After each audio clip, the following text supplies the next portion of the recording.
Good evening, everyone. We'll be starting in one.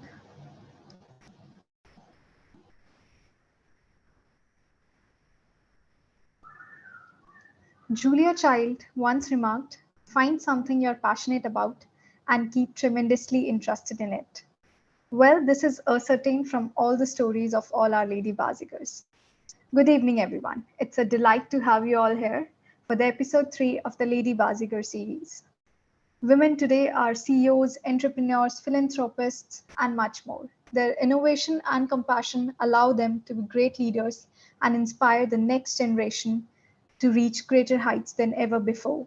Through the Lady Bazigar series, Project Korea drives you to discover your motivating forces and identify your strengths to achieve greater heights and just keep going a day at a time. Inshallah, you'll get through this. Now, I would like to invite Gauri to enlighten us about sarkarischool.in and Project Korea. Sarkari School is an initiative of WeCitizens Foundation, think tank that provides platform to highlight hard work of individuals in the field of school education, uplift the future of younger generations, and those who are not related to government or any organization but are held in the neglected strata of Indian society.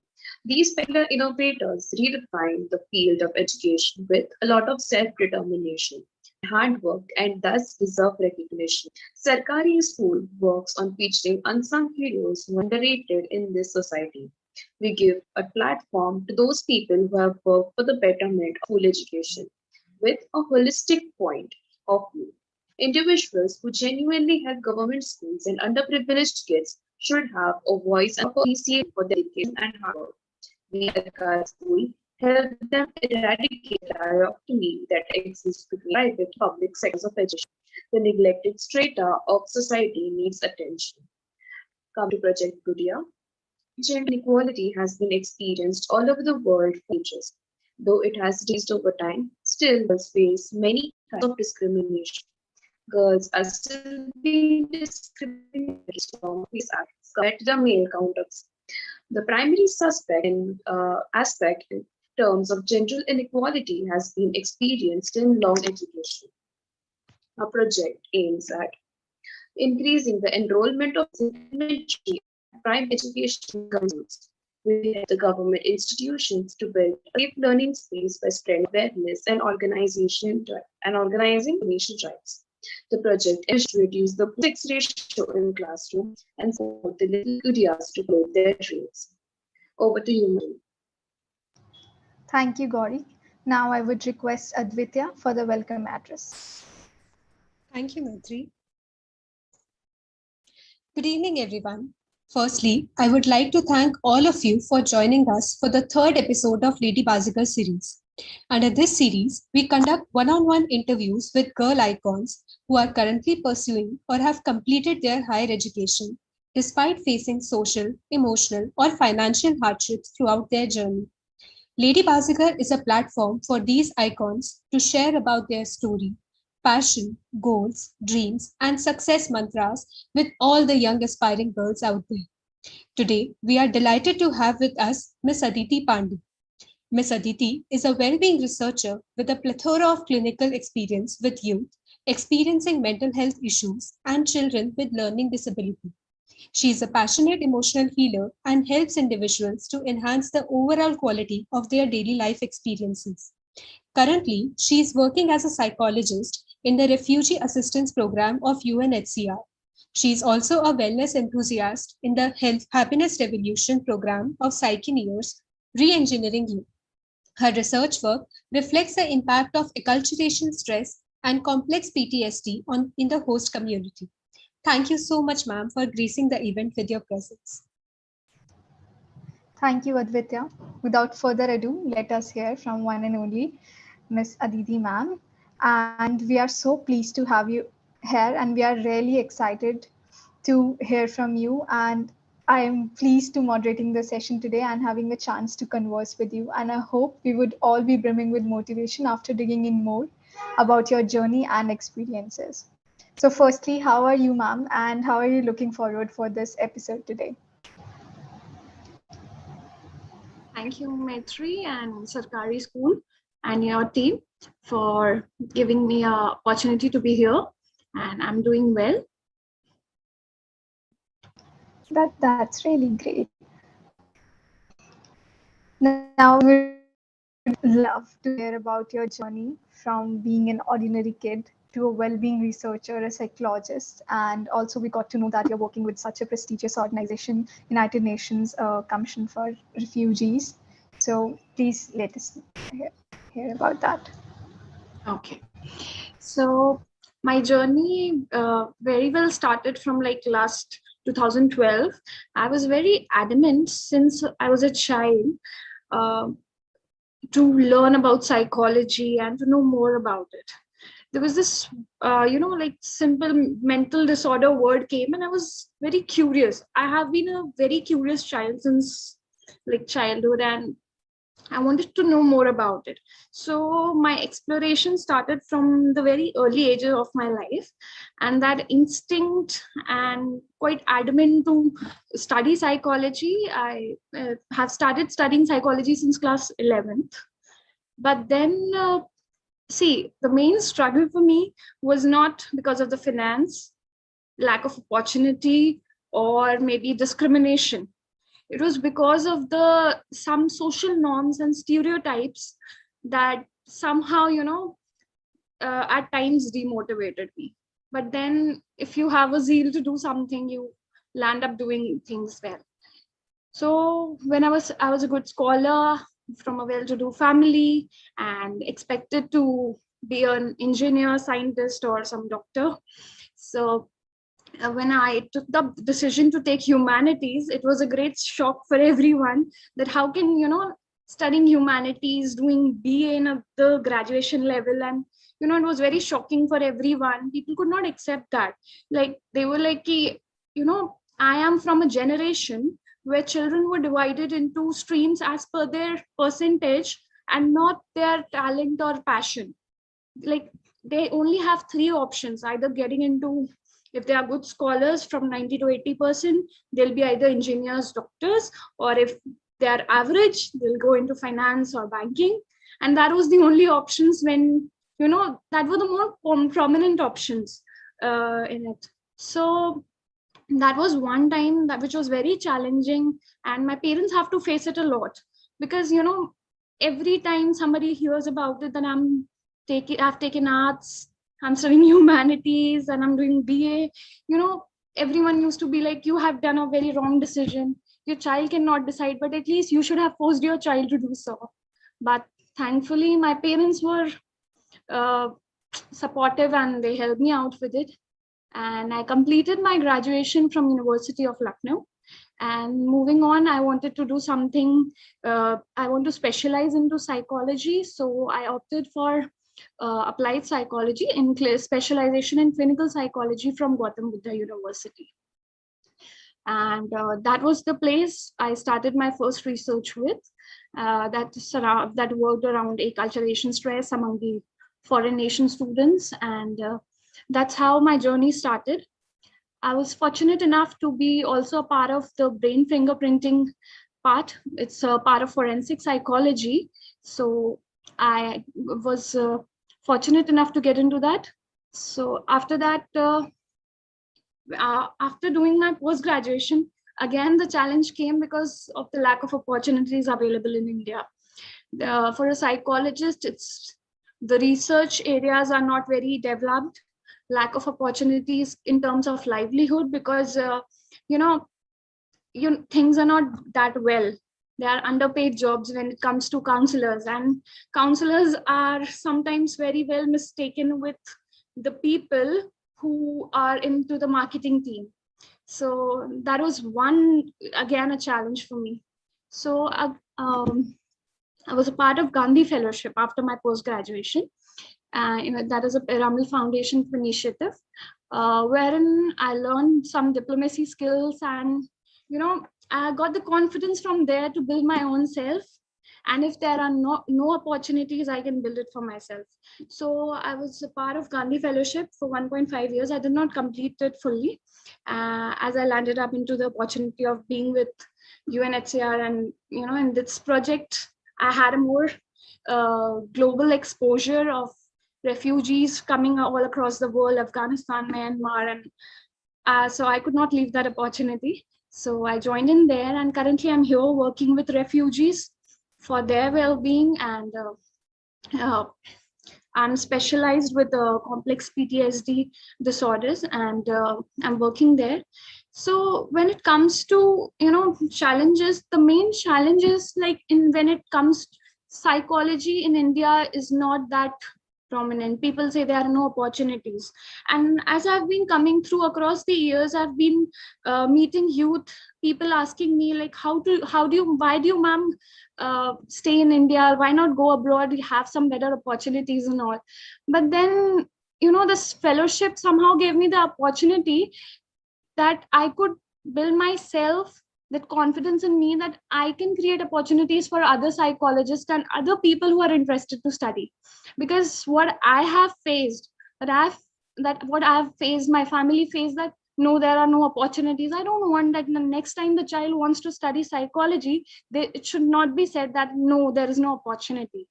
And that was one reason me along with some of my friends come up with this Psyche News initiative. It's a happy revolution. We named it as one of the programs is Happy Revolution. It came up because we somehow wanted that India to be a stress-free place, a more peaceful place to be in. So that was one thing. We came up with Psyche News.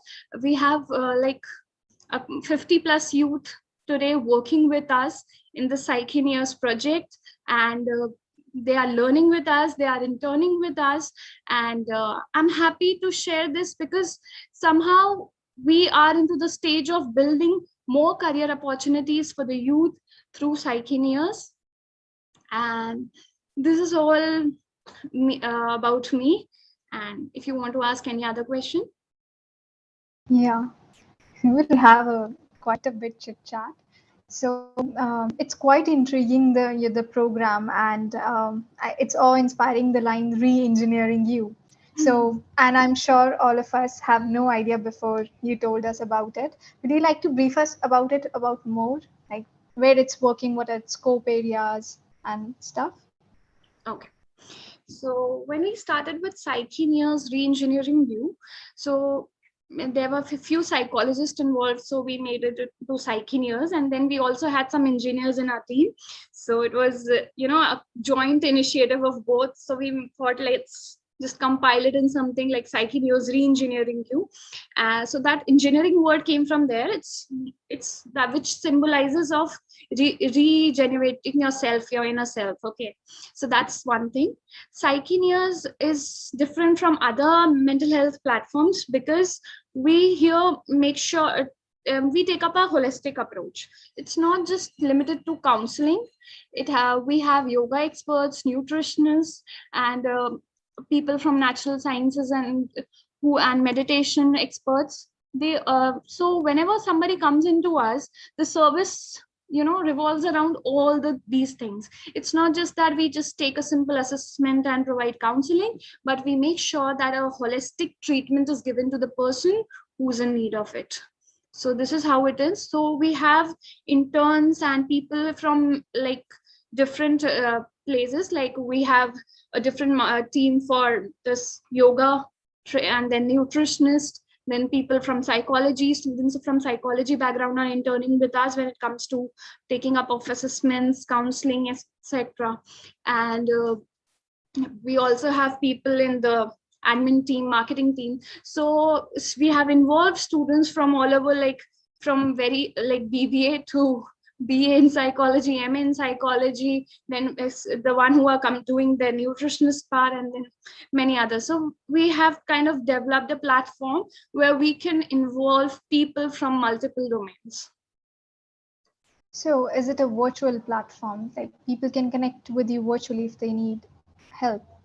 Yeah, it's a virtual platform, and we have also now we'll be in next month. From next month, we'll be having our office in South Delhi. So Oh, that's really nice. And how has your experience been working with youth experiencing mental health issues and children with learning disabilities been?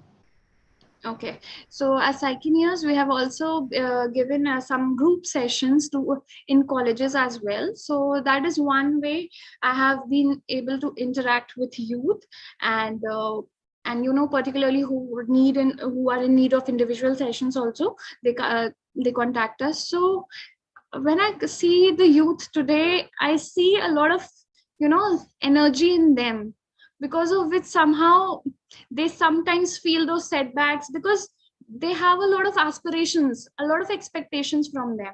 So that is one reason sometimes they get fallen back. And many times this line came up with me that कि जब भी counselling के लिए जाना होता था तो friends used to से अरे आपस में बात कर लेते हैं.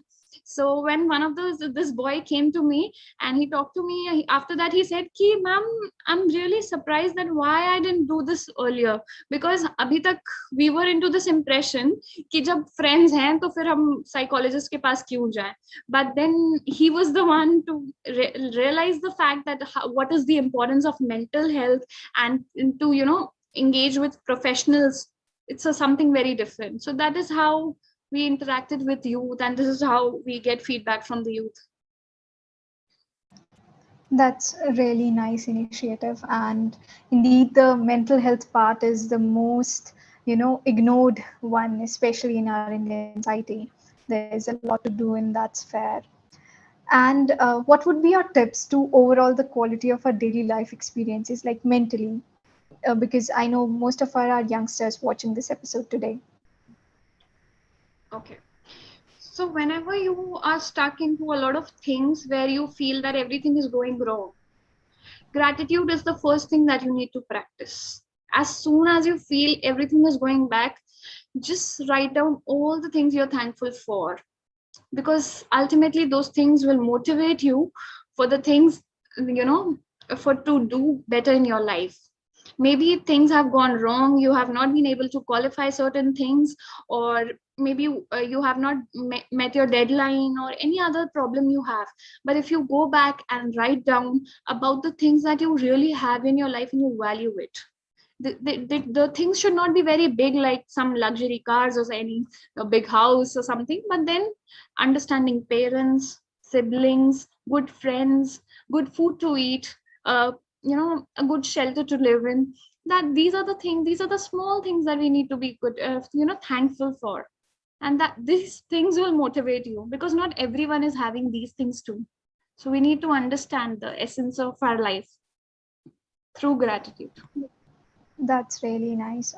Gratitude is must be practiced by all of us. And I would like to dig more about your journey. So, starting like, how were you as a kid, and what did you wanted to be when you were a kid? Okay. So when I was a kid, so I was the first child, and my parents were very particular about that I should, leave nothing, no curricular activities. I need to study well. I need to get into the curricular activities and everything. I was a bright student, as I remember. I was studious enough, and I grew up reading more of non-fiction stuff. My mother used to make sure that I watch more of non-fiction stuff and not fictional things. So yeah, I've been from a background where I've been very studious, and that was one reason I have been, always faced this thing that why a psychologist, why not an engineer or a scientist, why not in IITs, why not in IIM, why are you here? This was something which was very challenging for me. So, who has been your biggest support when you decided you want to be a psychologist and like throughout your journey? My support has been my own motivation. Because every time, you have to convince somehow. When you take support, when you take a support of some individual, somehow that individual may break out in some situations. But when it's your motivation, you'll never lose it. My parents have been supporting to me, but then when they see and people talk about it that there are no opportunities and this, they also feel low about it. So I cannot be constantly motivated. Even I have to convince. When I was taking UPS this humanities, I assured them that I will prepare for UPSC if there will be no option left. So there were times, I have to convince them falsely also that okay, I'll prepare for UPSC. So that was one thing that made them convince that chalo theek hai, she'll prepare for it. So my motivation and my passion for the subject and to serve the society, that was the only thing that has kept me going and will keep me going forever. And is there anything that inspired you the most? Like where this motivation is coming from? Yeah, one of my professors from University of Lucknow, she was my motivation. Like when I was in class 11th, taking the decision to take psychology, my father was quite exploring the psychologist in the city and all that. So she was the most prominent one. And she was a professor also in University of Lucknow. So we went to meet her and then she told me about the opportunities. And she was saying the same things that, opportunities abroad are good. But then if you start with your career, you can obviously shift there. But then when I saw her, I was like, ho sakta hai, like 100 people don't stand up like this, but this lady is doing good enough. And I can be one of her, like her. So that was one motivation that this, if she can do, I can also do that. So that motivation came from Ma'am Pallavi ma'am. That's a nice shout out to Pallavi ma'am. Yeah. Actually, teachers are really great inspiration. Sometimes they just, their words just get stuck in our mind. Yeah, she's a They very just famous drive through psychologist our when whole it journey. comes to Lucknow. When it comes in Lucknow, she's the most heard names when it comes to psychologists. Yeah. Challenges like in your childhood or in your whole career? Like, what was your biggest challenge? Uh, as I mentioned earlier, also, my challenge was that people were looking me down because I was doing BA. I was doing BA and taking arts. So people were looking me down like she has failed. Uh, I would like to quote this that as this is a Lady Bajigar show, और वो बाजीगर में कहते हैं ना कि जो हार के जीतता है वो बाजीगर होता है. तो people assume कि मैं तो हार गई because I'm doing arts, मतलब I'm doing something very disaster in my life. तो उनके लिए मैं हार चुकी थी. So now if I won, now I feel like that yes, I'm that Baazigar. So that is one thing. That's very nice. Jo jeeta bhai Sikandar at last. That's nice. So, like after you were in this field of psychology, so like as a psychologist, did you face any kind of challenges, like working with refugees and all, and how did you get through them? Okay. I've also been a trainee in Dr. Ramanohar Lohia Hospital, RML. So my journey as a psychologist started from there only. So would like to share about the initial days when I was in the hospital. So it was my first internship day and there was some emergency case of suicide and I was supposed to go to the ICU and I was so scared just looking at the boy there lying on the bed, in a very bad condition. And then the second day there was this lady shouting badly and I was kind of very scared from all these things. So when I used to go back home and my mother used to see me, she used to understand that somehow I'm scared because that was the time I felt like, did I really make a good decision? Because that was very frightening for me. But it was just 1 week that I was scared, but then I eventually adapted to it. And I'm very, now I can say that yes, I have that expertise that if certain these things come up, I'm no more scared. I can, boldly face it. So this is one of the reasons that, we need training, and that's the importance of being a trainee, and I've learned it in my life. Yeah. And after listening, after counseling the patients and various refugees, listening to their heart-wrenching stories, it's really difficult. Like when you come back home, like how you keep yourself being strong, and apart from that okay, you have a life, you have a personal life. Because even if we watch a movie or or if I read a book, like recently I read this book, The Beekeeper of Aleppo, and it was a refugee from Syria. So, and it's been 2 days and I'm still in that phase. How do you keep yourself that mentally stable and strong? Okay, so that was one story of a refugee, and I have to deal with across 200 plus refugees. So my routine starts with meditation and ends with meditation. Even during my work hours, I take short breaks and do meditation, because this self cleansing is very important, because I'm taking a lot of that negative stuff from there, because I'm hearing about a lot of traumatic experiences, and if I dwell into that, I won't be able to help them out. So I need to make sure that I take short breaks and self cleanse myself through meditation. So that is how I keep up with them. That's really nice. So Atulya has asked a question that women make up only 28% of workforce in science, technology, engineering, and math, and men vastly outnumber women majoring in most STEM fields in the college. So math anxiety has been witnessed most amongst the girls. And what could be the possible reasons for this, and how can they be encouraged towards STEM disciplines?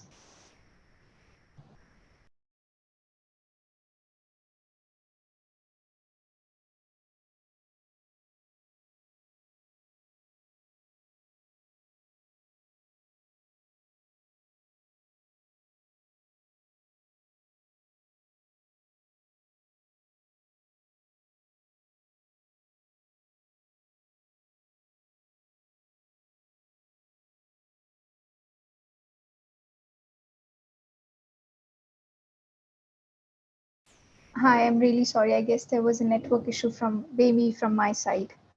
I'm not sure about that. Were you able to hear the question?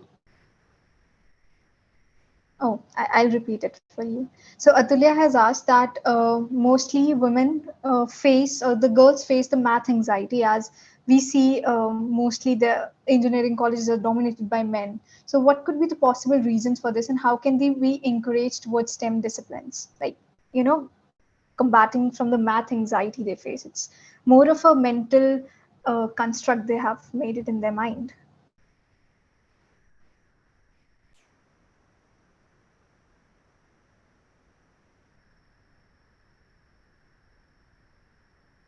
Hi, Aditi, you're on mute, I guess. Yeah. Yeah. Okay. So now coming up to these, there are some learning deficiencies and the stereotypes involved as well. I can say that, because yeah, girls are not for maths, and these are things that we grow up listening. So that makes an impression in the mind. But we need see, there are skills when it comes to it, and we need to do proper assessment for those. And I have been doing it.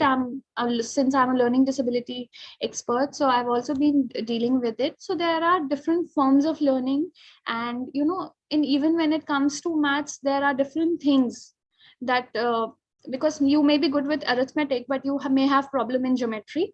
You may be good with geometry, but then you fear arithmetic. Okay, it can be vice versa. It can be just the problem in algebra, or maybe the overall mathematics. So we need to see what are the skills, because each and every chapter of the mathematics book is involving different skills of yours. Okay, so it can be, maybe have problems with figurals or maybe the numerical part. So we assess it accordingly, and with certain exercises and a short term drill, it can be, it is very easily we can easily overcome it. Thank you, Aditi. So, secondly, she has asked that how does parenting shape a child's psyche and emotional well-being? So, how does parents play a Hmm. role? Yeah. Okay, parents play a role initially, obviously, because see, when a child in the initial years, the only people around him or her is their parents. So you might have also noticed that small children, they try to copy.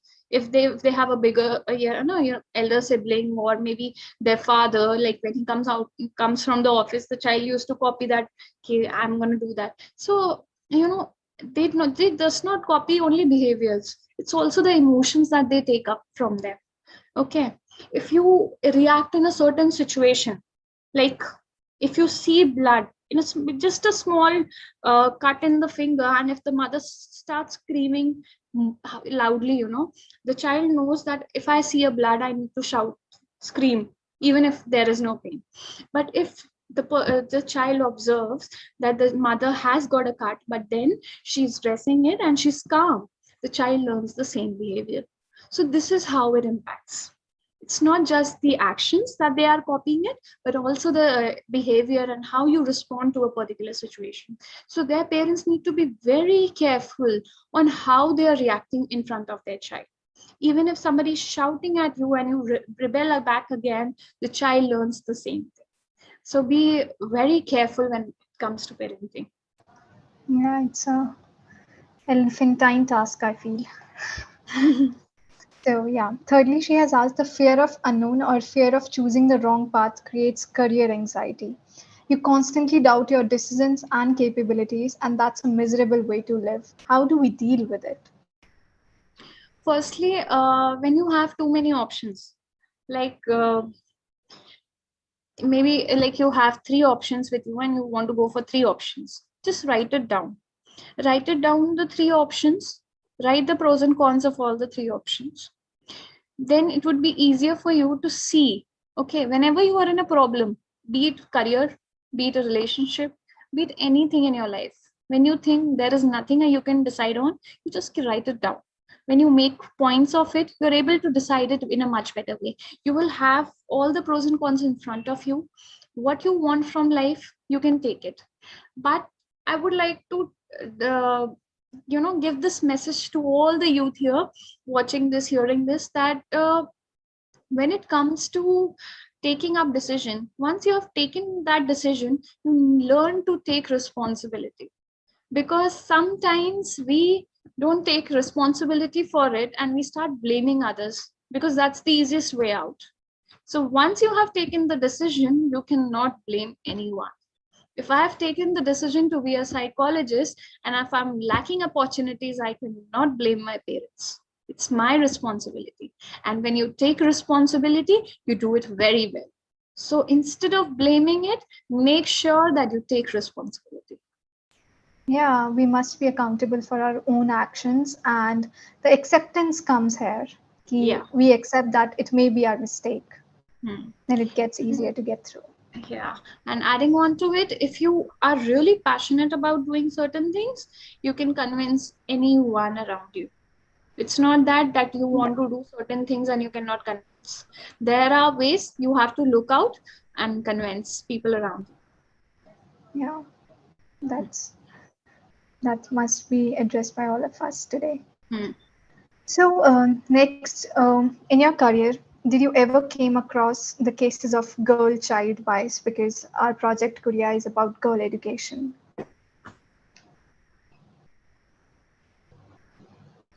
Uh, can you repeat your question? Yeah, so like our project Korea, it caters towards the girl education, especially like from the elementary school education. So we would love to know that in your whole career, did you encounter some girl biases or like challenges that because you are a girl? Was there any gender construct such? Okay.